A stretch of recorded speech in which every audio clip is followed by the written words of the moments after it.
So this is the follow-up to the Amiga video. I did manage to get a Amiga to PS2 mouse adapter. You'll see that in the pickups video, if it hasn't already aired, the November pickups video. It's basically just one of these little guys here. See, it's got the DB or DE9 connector on one end, and the other end it's got a PS2 connector. And it came with a basic PS2 optical mouse, which, you know, to be honest, is good because I don't have to worry about cleaning any mouse balls or anything like that. So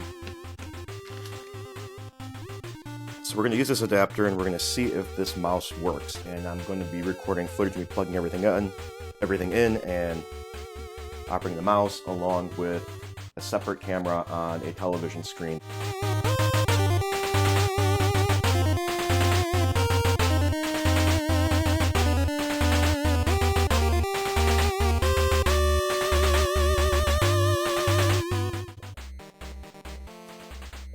Really hoping this works, because I really don't want to have to tear this thing apart and troubleshoot chips and capacitors again and possibly have to swap chips out. Really don't want to have to do that if I can avoid it. So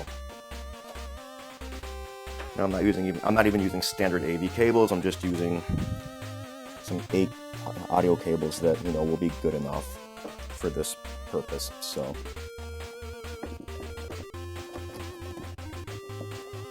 everything is hooked up.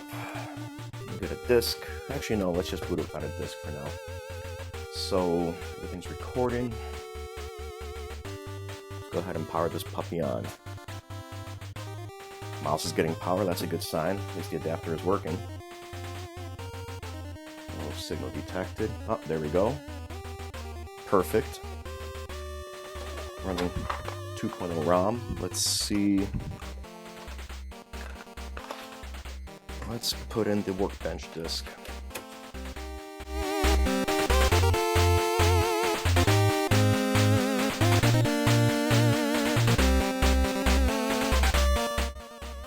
There's workbench. Now if you remember the Amiga video, I could only get the mouse to go left and right, so as long as this can go in any other direction, we're good. So hey, look at that, it works. Oh, thank goodness. Yeah. So apparently the mouse that I originally got with it just doesn't work right. It's this one here.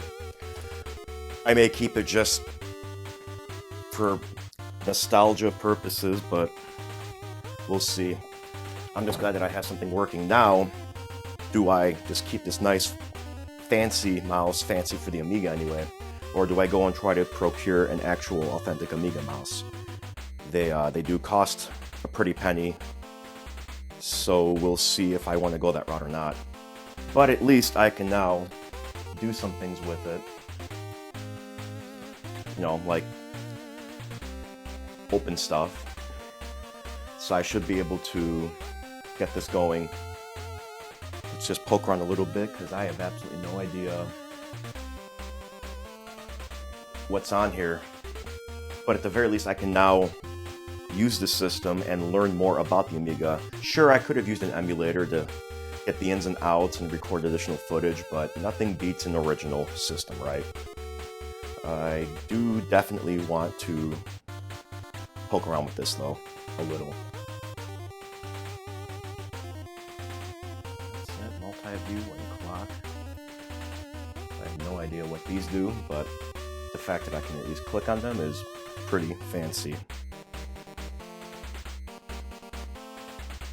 Multi-view is, I don't know what it does though, so if anyone knows what multi-view does, leave a comment.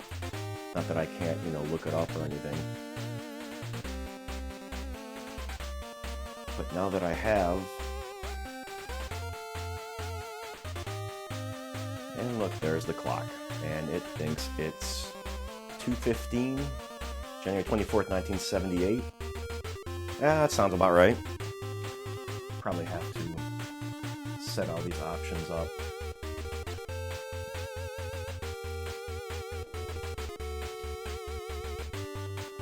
No idea if multi-view is actually working or not. I might not have enough memory enabled.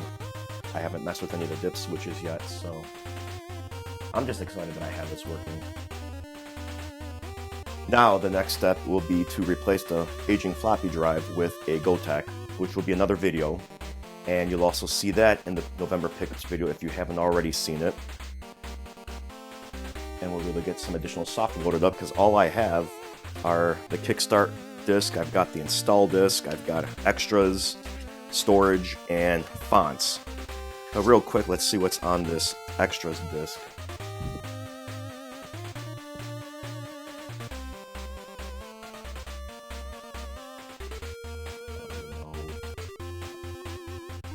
Let's do this here. Not sure if this is allowed, but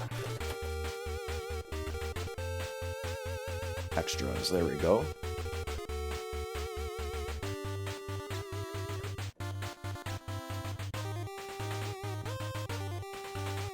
Emacs, prep card, commodities. Oh, there's a bunch of stuff on here.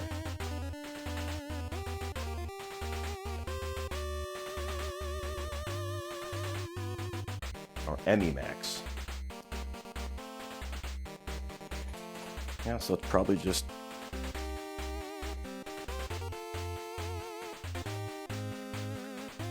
I used to know Emacs a little bit. I don't know if it's the same functionality or not, but got print configuration, show config. Let's do that. Let's see what the config is. Please replace volume in any drive. Since I only have one drive, 68,000 CPU. ECS Angus, but a normal Denise, so it's not full ECS Amiga. If I replace the Denise chip, I can make it full ECS apparently. Did a little bit of research on that because I was curious. It came up in my searches. There's the so half a mega fast and half a mega chip, but again, I have to mess with these switches here to see what they can do. So, all right, that's going to be it. I just wanted to do a quick video to show that the mouse is now finally working and that I can continue on with a formal part 2 to show off more what this thing can do. If you like this video, hit the thumbs up and feel free to subscribe. If you didn't, hit the thumbs down.